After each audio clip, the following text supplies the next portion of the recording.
Maťo, mám 24, som panic. Naposledy s dievčaťom, keď som mal 16, nikdy party, alkohol, cigarety, radšej gym. Už ma to nebaví, byť sám, autom do stromu je riešenie. To zase sa mám vyjadriť na toto, bratku. Tak musím teraz alerty, dobre? Musím tento, ďakujem za 2, ja musím utnúť alerty k tomuto. Šéfe, alebo pre všetkých, keď má niekto takéto myšlienky, či už zo školy, alebo keď máte takéto myšlienky, že sa s vami rozišla frajerka, alebo ja neviem, či sa vám to nepodarilo. Tak musíš normálne pomysleť na to, že čo by si spôsobil ľuďom, ktorých máš rád a ktorí majú radi teba. Dobre? Keď už ty si myslíš, že už si nejaká biedná existencia priebaná, že si nejebal, alebo čo ja viem, čo ty kokot, že sa ideš opúšťať. Však to je fajn, že si nikdy nepil, ani že si nikdy nefajčil, ani žiadny alkohol, alebo čo ja viem, žiadne drogy, to je popiči, že sa venuješ sebe, že cvičíš a tak.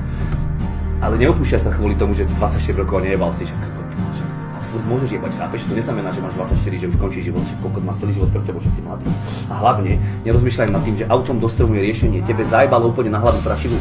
Kámo, vieš, koľko ľudí by chcelo mať taký život, jak máš ty? Že máš auto, napríklad, a že máš 24 rokov a že môžeš cvičiť, a že si zdravý, že máš dve ruky, na dve nohy, tebe jebe. Vieš, koľko ľudí by za to dalo normálne, by zabíjali za to? Lebo niekto sa narodí a má nádor.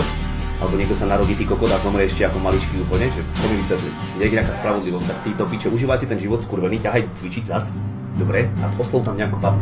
Čo sa hanbíš, alebo čo? Však hovoríš, že chodíš do fitka, čo sa hanbíš, ty kokot, alebo čo máš, ale sebavedomie, alebo čo?